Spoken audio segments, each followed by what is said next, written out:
Olá, sejam todos muito bem-vindos e bem-vindas a essa aula de criminologia, tratando hoje particularmente de um aspecto da criminologia crítica melhor conhecido como o interacionismo simbólico.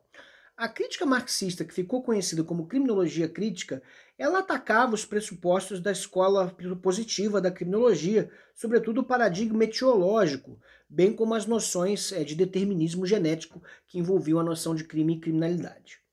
Ficou claro, a partir da perspectiva crítica, que o que nós chamamos hoje de crime é um fenômeno relacionado à interação entre as pessoas na sociedade, os seus costumes e a lei, sendo que o processo de criminalização ele se pauta fundamentalmente na perspectiva simbólica. Daí que a escola do interacionismo simbólico ela vai se focar na criminalização como um fenômeno que não decorre exclusivamente da criação de uma norma penal incriminadora associada a um determinado tipo de comportamento, como também na estereotipação das pessoas a quem se atribui esse comportamento. Nós sabemos que há um processo de seleção quando nós criamos a perspectiva de alguém que é capaz de produzir as leis para selecionar grupos de pessoas sobre quem as leis vão falar. Né? Então eu posso criar, por exemplo, ter certos comportamentos, como por exemplo a criminalização de torcidas organizadas, que vão falar, sobretudo, sobre pessoas que frequentam estágios. Os estádios de futebol são frequentados por pessoas, via de regra, de uma classe social que não vão ficar efetivamente nas cadeiras VIP, mas antes nas arquibancadas. Existem seleções que se dão por meio de símbolos que permitem a construção por parte de toda a sociedade de estereótipos e símbolos que nós vamos relacionar à criminalidade. Então, a ideia de um torcedor violento, uma pessoa que certamente tem um tipo de cabelo, um tipo de postura física, mora em um determinado tipo de bairro, se locomove dentro de um determinado tipo de transporte até o estádio de futebol e torce particularmente para alguns times, fazem parte de algumas torcidas organizadas e eu não preciso dizer o nome de nenhuma delas, não preciso dizer o meio de transporte, não preciso dizer a classe social a qual eles pertencem, não preciso dizer qual é o corte de cabelo que eles usam, não preciso dizer nada a respeito dessas pessoas para que vocês formem um estereótipo em sua cabeça. Quando eu digo, por exemplo, que um traficante de drogas é uma pessoa perigosa, a iconografia por trás desse traficante de drogas inclui o uso de armas de fogo, inclui o domínio territorial sobre uma comunidade, uma favela, inclui um modo de vestir, um modo de falar, um estilo musical que ele ouve e um tipo de ambiente que ele frequenta. Assim, esse tipo de caracterização simbólica, o tipo de vestimenta que ele usa, se o boné tem ou não tem uma aba reta, tudo isso é criado e produzido simbolicamente como ícones de criminalização, que o Howard Becker vai chamar de etiquetamento. E esses são efetivamente as etiquetas sociais, essas são efetivamente as etiquetas sociais que são impostas às pessoas a partir de um momento em que elas são selecionadas para serem punidas. É um caminho muito interessante, aquele através do qual nós podemos selecionar os delinquentes pela simbologia por trás dos seus comportamentos.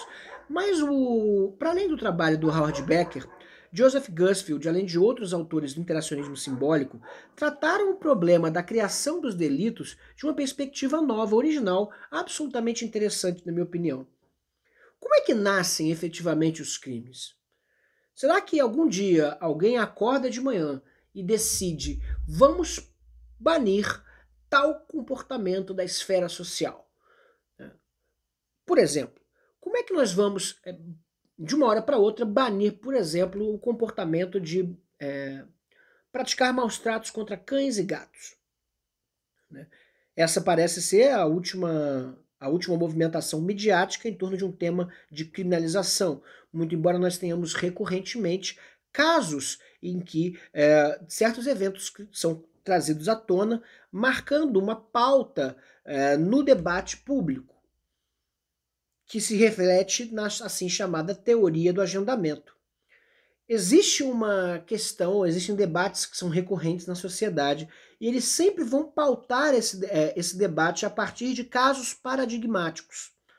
Né? São exemplos extraordinários, fora da curva, que vão tratar de um momento exemplar, de um caso exemplar, cuja proposta é, ao fim das contas, sustentar uma tese criminalizadora. Então suponha que alguém queira criminalizar os maus tratos a cães e gatos.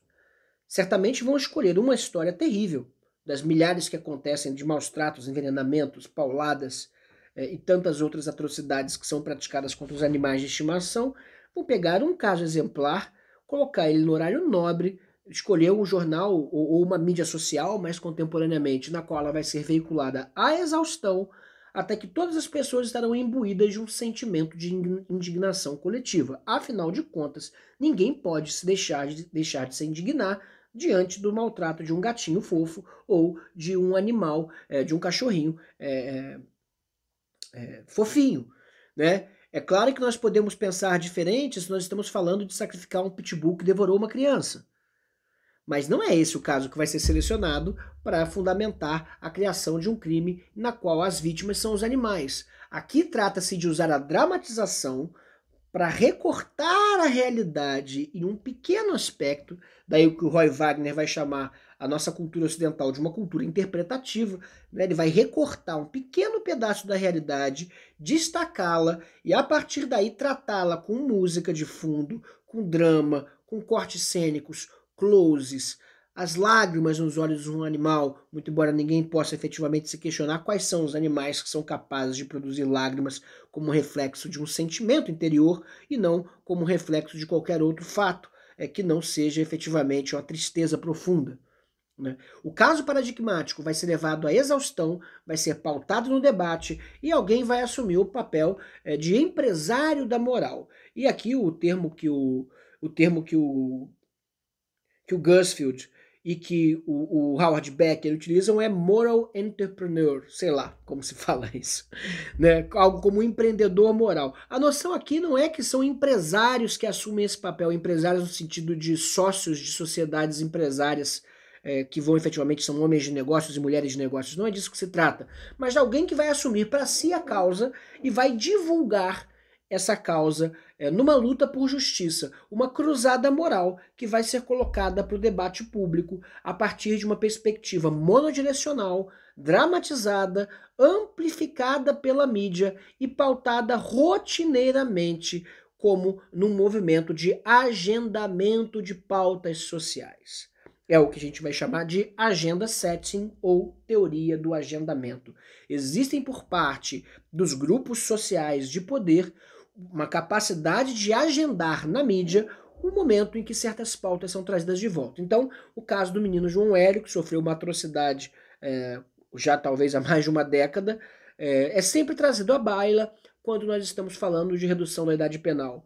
Ou então o caso paradigmático da Liana Friedenbach e do Felipe Café e do maníaco conhecido como Champinha. Sempre exemplos que são tirados do contexto e trazidos de volta e outra vez para que possam fundamentar uma tentativa de propor uma agenda na qual se discutirá a redução da idade penal. Essa rediscussão ela é sempre trazida de maneira monodirecional, ela é sempre trazida de maneira intencional, ela é sempre trazida de maneira recortada. Veja, existiam duas outras pessoas envolvidas no estupro e morte de Liana Friedenbach e de Felipe Café. No entanto, você só lembra do Champinha. Por quê? Porque esse é o personagem principal do drama que vai ser encenado para requerer ali a proposta de redução da idade penal. Afinal de contas, ele era o único menor de idade. Perceba que, por essa seção ideologicamente orientada da realidade, eu estou retirando esses componentes que não me interessam ao discurso porque são maiores de idade e vou focar em Champinha, o menor, e construir uma narrativa midiática dramatizada na qual uma história que é absolutamente terrível, mas do ponto de vista das estatísticas criminais absolutamente irrelevante, estatisticamente irrelevante, tendo em vista a grande quantidade de crimes que acontecem o tempo todo, né, crimes terríveis que se sucedem de forma anônima no tempo, mas esse é sempre tirado da geladeira e requentado quando vamos discutir a idade penal, assim como é o caso do triste episódio que envolveu a família de João Hélio, um menino cujo nome nós lembramos, mas que certamente já esquecemos a data, as circunstâncias, a história foi terrível, ele foi arrastado pelo cinto de segurança e talvez a gente não possa nem sequer se questionar se as pessoas que subtraíam o veículo sabiam ou não dessa circunstância, porque isso não importa. O que importa é que a história precisa ser retirada, descongelada e repassada várias e várias vezes, porque a proposta aqui é dar fundamento à opinião pública para que decida criar uma nova lei penal. Essa sucessão de eventos, ela é uma sucessão de eventos muito antiga, muito característica das nossas relações com a lei, e ela funciona assim desde a criminalização da maconha nos Estados Unidos, primeiro exemplo que eu já vi citado dentre essas noções de estereótipo e dentro dessas noções de rotulação. Estereótipos e rótulos são sempre criados na medida em que é preciso caricaturizar os personagens que nós vamos desempenhar. Então, se eu quero proibir o consumo de cannabis porque eu tenho uma pungente indústria de álcool, ou se eu quero manter o controle da mão de obra imigrante sobre determinada região, sob controle, eu vou criminalizar a marihuana, a erva que eles utilizam na sua distração, e vou chamá-la não de hemp, não de cannabis sativa, né, ou qualquer outro nome, mas eu vou chamá-la pelo nome em espanhol, marihuana. É preciso criar o estereótipo para aí sim mobilizar a opinião pública, criar a ideia do imigrante inimigo como uma retórica fácil que fundamente no uso da doxa, ou seja, da opinião pública, a criação de uma lei que terá sustentação popular. É por essa razão que foi se associando o consumo de ópio na Califórnia aos chineses, o consumo de cocaína aos negros, e efetivamente sempre criando imagens estereotipadas de pessoas que são perigosas por definição, e casos exemplares que são sempre trazidos à baila. Então, das milhares e milhares e milhares de pessoas que consomem maconha, eu vou pegar aquele que desenvolveu esquizofrenia e vou dizer que maconha pode desencadear esquizofrenia. Ainda que, efetivamente, nós temos casos e mais casos de esquizofrênicos que jamais foram efetivamente submetidos ou expostos ao tetrahidrocannabinol ou qualquer outra substância relacionada a cannabis. Então, é sempre importante considerar quando estamos tratando da criação dos delitos, da sua gênese, é sempre importante que a gente veja como é que a gente tem um roteiro muito claro de criminalização. Primeiro, eu seleciono os arquétipos e os estereótipos simbólicos. Depois, eu crio indignação através de dramatização e de uma retórica que não tem relação direta com a realidade, mas antes é um recorte da realidade especializado em promover a indignação. Depois disso, eu divulgo ele na mídia e retomo esse tema de tempos em tempos, com novos casos que se assemelham, mantendo ali um estereótipo para que eu possa finalmente produzir a lei penal capaz de dar conta de uma demanda que não existia, mas antes foi criada. Criada como? A partir do exercício contínuo do símbolo e da ritualização simbólica daquele momento que eu considerei criminoso. Antes de tornar uma conduta criminosa por si mesma, é preciso persuadir a sociedade de que simbolicamente aquela conduta é ofensiva.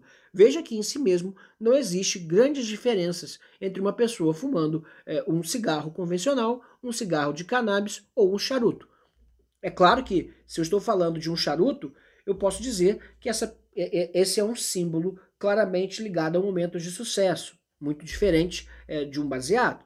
Então, é muito comum e aceitável que uma pessoa, diante do nascimento de seu filho ou da sua filha, venha comemorar bebendo um copo de uísque e fumando um charuto. Mas nós não poderíamos ter o mesmo grau de aceitabilidade se nós estivéssemos diante de uma pessoa que fosse tomar um ácido ou injetar um pouco de heroína como forma de comemorar o nascimento do seu filho. Nós teríamos horror a isso. E qual é a diferença? A diferença é que, simbolicamente, essas drogas estão relacionadas a sucesso e aquelas drogas estão relacionadas a fracasso ou a outras coisas ainda piores.